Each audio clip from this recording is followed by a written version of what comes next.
وحشتوني قوي اللي أول مرة يشوفني. أنا رغدان. النهاردة هنعمل صينية كفتة خطيرة.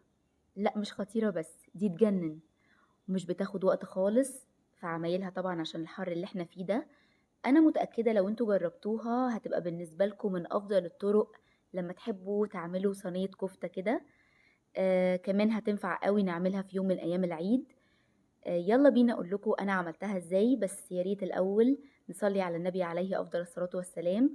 وكمان ما تنسوش تعملوا لايك. اول حاجة حطيت في الكبة بصلاية متوسطة متقطعة، وطماطم متشال منها القشرة، طماطمية متشال منها القشر، فلفلاية حامية متقطعة، وفص توم.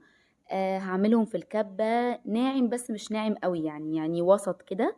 وبعدين استخدمت نص كيلو لحمة مفرومة. هحط عليها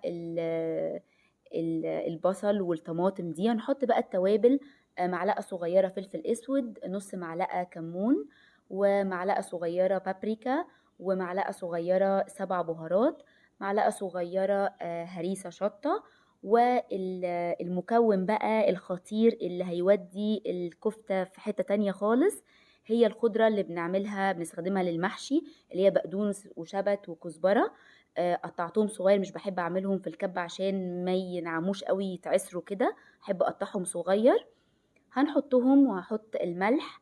وبعدين هنخلطها مع بعض كويس اللحمة، وهنسيبها بقى على جنب.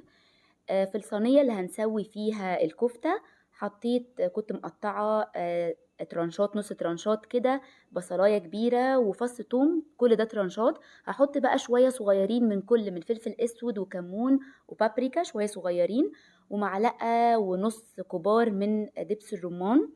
هنخلط كل ده مع بعضه، والفلفلاية كمان اللي انا كنت مقطعاها هنخلطهم كلهم مع بعض ومعاهم شوية ملح. ونفكك كده البصل ونوزعه في الصينية كده من تحت. بعدين بقى هبتدي أشكل الكفتة، كل واحد يعني يعمل الشكل اللي بيحبه، ممكن مدور، ممكن صوابع، ممكن دواير.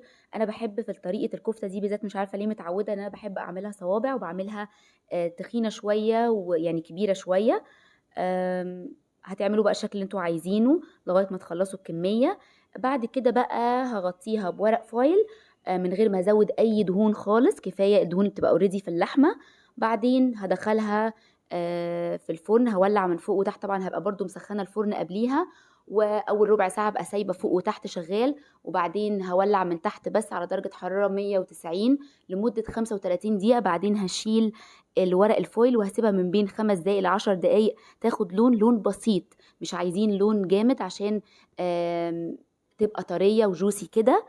وبعدين بقى ولعت فحمة، حطيتها في ورق فويل وحطيت عليها معلقة زيت وغطيتها تاخد طعم الفحم كده. طبعا الخطوة دي اختيارية براحتكم. تبقى كده جاهزة. انا مش بس هقول لكم يا ريت تجربوها، لا، انا هقول لكم لازم لازم تجربوها، هتحبوها قوي قوي انا متأكدة. تقدموها بقى مع رز، مع بطاطس، بطاطس محمرة او ويدجز او مكرونة، تنفع مع كل حاجة. انا عن نفسي بحبها قوي اكتر حاجة مع العيش، جنبها بقى سلطة طحينة، سلطة خضراء، بجد تجنن. بس خلي بالكم لما تيجوا تحطوها في الفرن، انا مسويها في فرن كهرباء. لو فرن غاز بيبقى النار فيه عالية شوية، فحاولوا تخلوا النار مش عالية قوي، عشان تنزل الصوص اللي بتنزله، والبصل يبقى زي المكرمل شوية، ويبقى فيها صوص كده شوية بسيط. لكن لو هي عالية خالص هتنشف ومش هتبقى بالطراوة دي.